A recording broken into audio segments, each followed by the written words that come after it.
মাহে রমাদানুল মুবারকের এমন একটা গুরুত্বপূর্ণ সময় আছে যে সময় আল্লাহ হাজার কোটি রহমত নিয়ে বান্দার দিকে তাকায়।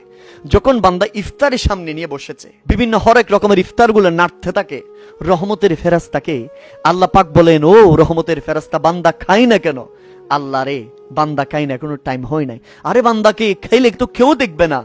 তখন ফেরেশতারা বলে, আল্লাহ তোমার ভয়ে খায় না। আল্লাহ নাড়াচাড়া করতে থাকে। এই সময় আল্লাহ পাক রব্বুল আলামিন কুদরতি হৃদয় একটা সফট কর্নার হয়ে যায়।